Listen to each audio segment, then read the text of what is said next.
And hey guys, Teen Fashion Tips here, welcome back to another video. So today we're going to talk about exams. So for me right now, I'm in university and it is exams for me in Canada. So this week is my exam week. So I was thinking what would be a good idea for a video, and obviously what I do to study for my exams and what's the best way to actually do well on them.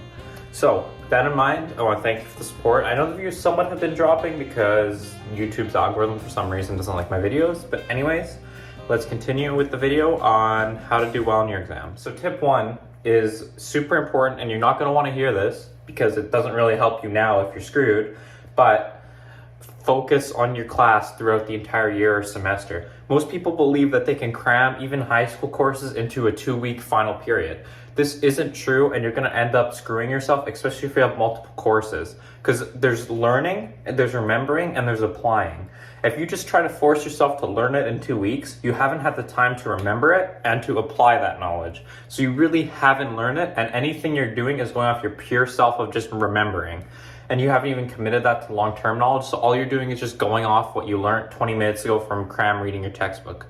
Now, unfortunately, this doesn't help you if you've already slacked enough, but it's just something important to know for the next time around, so you don't end up like this and you don't need to watch this video again and realize why you're screwed. Now, the second tip is revising. So let's say you're actually studious and you actually did listen to your classes, and now you have a ton of notes, a ton of stuff, and you're done throughout the year, and you've got about a couple weeks before the exam. It's usually when you start studying, because if you start studying the first week of class, well, there's nothing to study. So once you get to the final week of the exam, it's called revising. So what you're going to do is you're going to break down usually courses have chapters. So you're going to take each chapter and go chapter 1 to 12. Now, each day or every couple days, you're going to work on one chapter at a time, pretending that you're learning it the correct way. So let's start with chapter 1. What you're going to do is first read it over, then you're going to write out everything you know, then you're going to go back and write out everything that's testable, then you're going to create some questions and on that chapter, or use practice questions given to you in the textbook, and test yourself until you can get 100 on those questions. Doing this means that not only have you read it over to remember it, you've seen what you know in your weak spots, you've then covered everything, you've then practiced, and you've practiced again. And you do that for every chapter, and before you know it, you have committed that knowledge to long term. So that's the best way to revise, is just break it into small parts so you don't get burnt out. Write what you know, write everything, test yourself on what you know, test yourself on what you don't know, and do that until you can get 100% over and over, and you'll find yourself succeeding really easily. Now, number 3 is the best way to remember stuff. So sometimes you don't have time to do all that, or you have 5 or 6 classes, which I have.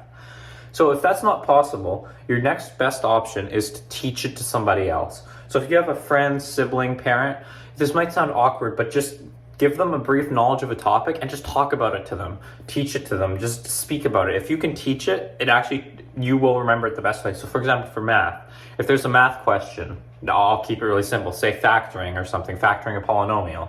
If that's what you have to do, just go give the question to your parent and say, hey, can I walk you through this question together? And then you solve it together. And you're usually, if they don't know how to do it, they'll actually ask you questions about it when they're doing it too. So you're working on it together and committing, bouncing ideas and knowing how to do it.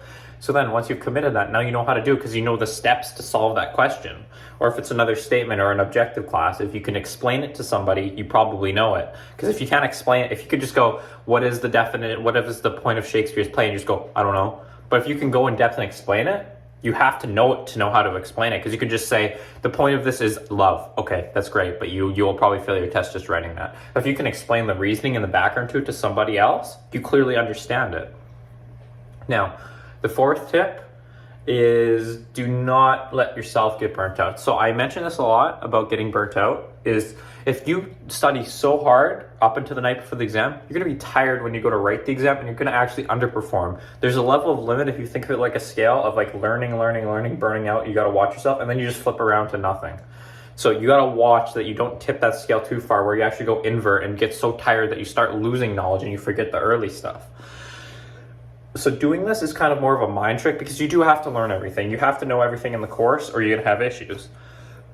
But if you break it into small parts, so like I said, the chapter system or a couple pages or something, makes it more bite-sized. So it's not like you're struggling to learn 12 chapters in a day and you're just going until you pass out every day. Instead, it's like, I have 12 days, 12 chapters. Well, we'll do a chapter a day.